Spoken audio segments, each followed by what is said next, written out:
नमस्कार दोस्तों, मैं विकास आप सबका स्वागत करता हूं मेरे चैनल में। और आज की वीडियो जो है वो काफ़ी ज़्यादा अलग होने वाली है। और आज के वीडियो में मैं आपको बताऊंगा कि राजयोग जो होते हैं वो क्या होते हैं, ठीक है। और उस राजयोग में जैसे आपने काफ़ी सुना भी होगा और देखा भी होगा, कई लोग बोलते हैं कि जी कुंडली में राजयोग हैं। और राजयोग कौन कौन से होते हैं कुंडली में, मेनली आपको थोड़े से आपको बताऊंगा कि राजयोग में जैसे पंचमहापुरुष योग हो गया और साथ साथ में नीच भंग राजयोग हो गया, विपरीत राजयोग। तो आज की वीडियो में बात करूंगा मैं विपरीत राजयोग के बारे में। वो इसलिए क्योंकि काफ़ी लोगों को कन्फ्यूज़न है विपरीत राजयोग के बारे में। और साथ में क्वेश्चन ये भी है कि क्या ऐसी स्थिति में रत्न धारण किया जा सकता है या नहीं किया जा सकता है। देखिए, विपरीत राजयोग में सबसे पहले तो आपको समझना है कि विपरीत राजयोग आखिर में है क्या, क्यों इसको विपरीत राजयोग बोला जाता है, ठीक है। अब देखो, यहाँ पे मेरे सामने एक कुंडली खुली हुई है, धनु लग्न की यहाँ पे कुंडली है। अब स्थिति देखें ग्रहों की, तो ग्रहों की स्थिति क्या है कि द्वितीय भाव में सूर्य, बुध और शुक्र जो है वो विराजमान है कुंभ राशि, मकर राशि में। उसके बाद गुरु जो है वो तृतीय भाव में है कुंभ राशि में। उसके बाद राहु जो है वो मेष राशि में है पंचम भाव में। उसके बाद चंद्र जो है अपनी ही राशि में बैठे हुए हैं अष्टम भाव में। उसके बाद केतु जो है वो 11वें भाव में बैठे हुए हैं तुला राशि में।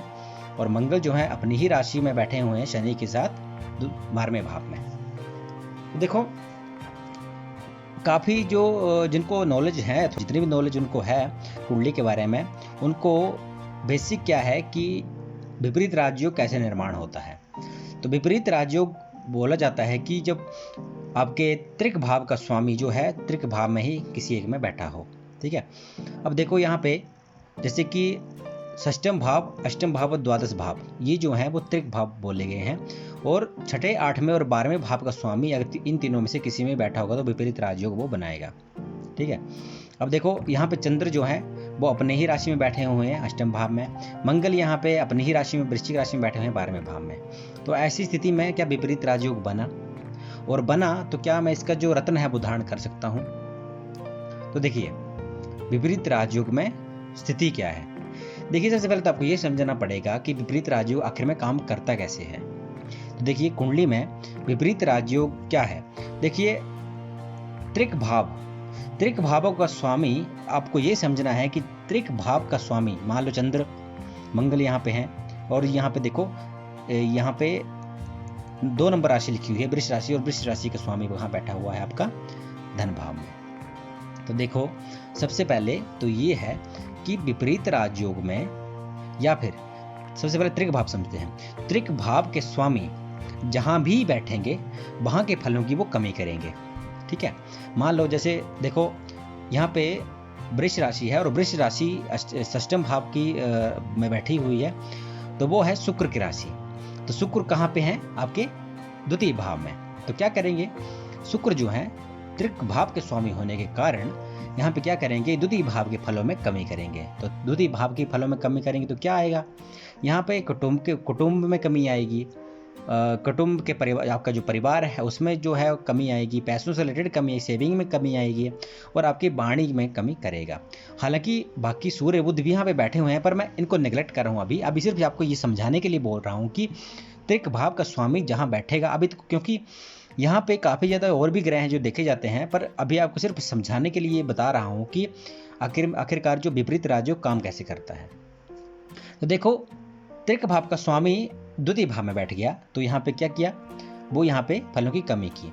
अब बात करते हैं कहाँ की, इन तीनों की। अगर मान लो इन्हीं में से जो स्वामी है, जैसे यहाँ पे कर्क राशि है अष्टम भाव में और चंद्रमा उसी राशि में बैठे हुए हैं।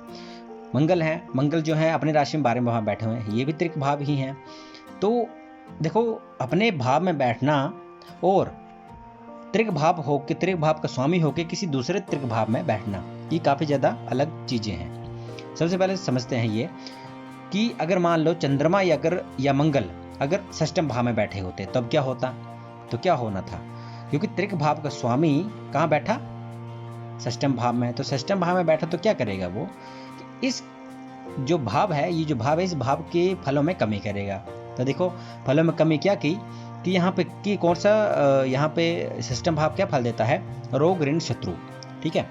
रोगों में कमी करेगा, शत्रुओं में कमी करेगा और आपके जो ऋण है उसमें कमी करेगा। तो देखो उसने क्या किया कि आपकी नेगेटिविटी जो थी वो कम कर दी। तो नेगेटिविटी उसने कम की तो क्या कर दी उसने, आपके लिए वो अच्छा हो गया। तो उसको बोलते हैं विपरीत राजयोग। विपरीत राजयोग ऐसा नहीं कि वो आपको छप्पर फाड़ के देगा, इसका मतलब ये है कि आपकी नेगेटिविटी को कम कर दिया। अब जब नेगेटिविटी कुंडली में कम हुई तो ऑटोमेटिकली आपकी जो बाकी जो ग्रह पॉजिटिविटी दे रहे हैं उसमें तो बढ़ेगा ही बढ़ेगा। ठीक है ना। मान लो 50% आपके जो है यहाँ पे पॉजिटिविटी यहाँ पे कुंडली में बन रही है और यहाँ पे जो है 50% या नेगेटिविटी बन रही थी, लेकिन यहाँ पे क्या मंगल जो यहाँ पे आके बैठ गया तो क्या किया कि इसने कमी कर दी बुरे भावों में, मतलब बुरे जो रिजल्ट है उसमें कमी कर दी। तो क्या हो गया, आपके पॉजिटिव बढ़ गए और नेगेटिविटी कम हो गई, तो वो विपरीत राजयोग जो है वो बना। देखिए ये चीज को विपरीत राजयोग बोलते हैं। समझना ये है कि त्रिक भाव के स्वामी आखिरकार काम कैसे करते हैं। अब देखो चंद्रमा की बात जैसे करूं तो चंद्रमा भी अगर मान लो यहाँ पे बैठा होता तो इसमें क्या करना था, इस भाव के फलों में कमी करनी थी। ठीक है, ये तो आगे विपरीत राजयोग। अब देखो अपनी ही राशि में बैठे हुए हैं और चंद्र जो है वो भी अपनी राशि में, मंगल भी अपनी राशि में बैठे हुए हैं। तो ऐसी स्थिति में ऐसा तो नहीं कर सकता कि अपने भाव के फलों में कमी करे। अपने घर में बैठा है तो ऐसा नहीं करेगा कि अपने ही भाव में कमी करे। तो एक चीज हमेशा ही ध्यान रखना है कि त्रिक भाव का स्वामी अपने भाव को छोड़कर अगर दोनों में से किसी में भी बैठा होगा तो वो विपरीत राजयोग बनाएगा। ये समझ लें। आपको ऐसा नहीं समझना है कि वो अपने घर में ही बैठा है फिर भी वो वैसे करेगा, क्योंकि चंद्र अगर इस भाव में बैठा हुआ है तो इस भाव में कमी करेगा तो उसका फायदा क्या हुआ।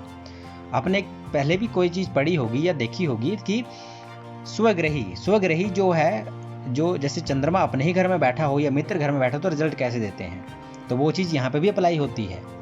चंद्र अपने ही घर में बैठा हुआ है तो अपने घर में ना वो खराब करेगा और ना ही उसके फलों में कमी करेगा। तो देखो यहाँ पे चंद्र क्या करेगा, चंद्र क्योंकि अपने घर में बैठा है तो बुरे फल तो वो नहीं देगा। क्यों, क्योंकि अपने घर को वो खराब नहीं करेगा। दूसरी बात, जो यहाँ पे अच्छे फल हैं, जैसे मान लो यहाँ पे अचानक जो है धन लाभ होता है, ठीक है, उसके बाद जो है वो गुप्त विद्याओं में रुचि होती है, उसके बाद गहन विद्या को गहन करने का आपको उसके गहरी खोज में जाने का, उसके बारे में डीपली जानने का, उसमें ये वाला अष्टम भाव जो है वो फल देता है। उसके बाद ससुराल पक्ष में दिक्कत है तो दिक्कत नहीं करेगा क्योंकि वो नेगेटिविटी में चले गए। चंद्र अपने घर को खराब नहीं करेगा तो क्या करेगा, तो ये जो है जो नेगेटिव रिजल्ट हैं उसको कमी करेगा और जो पॉजिटिव रिजल्ट हैं उनको बढ़ाएगा। ठीक है, तो ये विपरीत राजयोग बोल सकते हैं पर ये है नहीं। विपरीत राजयोग क्या, मैं आपको बताया कि विपरीत राजयोग में क्या होता है कि यहाँ पे वो फलों में कमी करता है दूसरे त्रिक भाव की।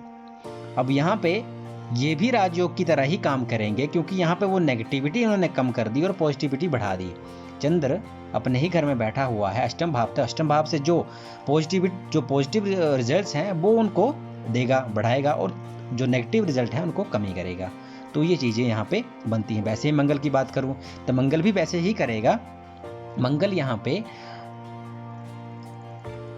जो पॉजिटिविटी है, जो पॉजिटिव रिजल्ट हैं उनको बढ़ाएगा, उनको देगा, और नेगेटिव रिजल्ट को वो अपने खराब, क्योंकि घर है अपने घर में बैठा हुआ तो खराब नहीं करेगा।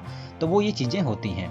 ठीक है, अब देखिए, अब बात रही कि आप रत्न धारण कर सकते हैं नहीं कर सकते। तो देखिए, अगर आप देखो चंद्र या मंगल दोनों क्या कर रहे हैं कि उनके पास वो अपने बल जो है उसमें वो अपने बल को वो कस्टमाइज कर रहे हैं। अपने बल को कैसे कस्टमाइज कर रहे हैं कि अपने बल को वो कोशिश कर रहे हैं कि पॉजिटिव जो रिजल्ट है उसके बारे में उसको ज़्यादा दें और नेगेटिव रिजल्ट को वो कम दें। तो उस हिसाब से अपना जो बल है उनका, उस बल को वो नियंत्रण कर रहे हैं, उस बल का वो कस्टमाइज कर रहे हैं। ठीक है, अब अगर उस स्थिति में अगर आप रत्न धारण कर लेते हैं तो होगा क्या, जैसे मंगल अपने राशि में बैठा हुआ है, चंद्र अपनी राशि में बैठा हुआ है, इसी स्थिति में अगर आप रत्न धारण करते हैं तो क्या होगा कि जो एनर्जी उस जो ग्रह है उस ग्रह से रिलेटेड आपको एक्स्ट्रा आएगी, उसको मंगल को कस्टमाइज करने में थोड़ी प्रॉब्लम होगी या चंद्र को कस्टमाइज करने में प्रॉब्लम होगी। उनको दिक्कत होगी कि कैसे वो कस्टमाइज करें, कैसे बैलेंस करें दोनों चीज़ों को।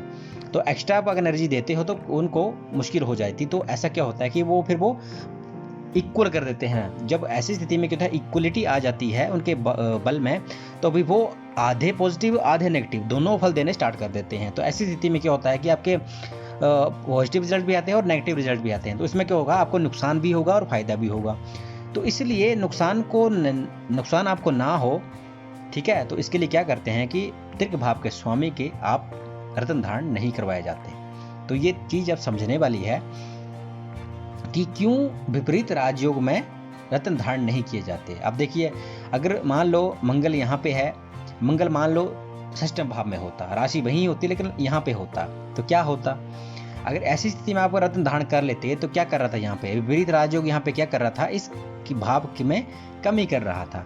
अब क्योंकि कमी कर रहा था, आपने रत्न धारण कर लिया, आपको उसको एनर्जी मिली, अब क्या करेगा वो, अब वो कमी नहीं कर पाएगा तो क्या करेगा, वृद्धि करेगा। तो क्या वृद्धि की उसने वृद्धि की षष्ठम भाव से रोग ऋण शत्रु की।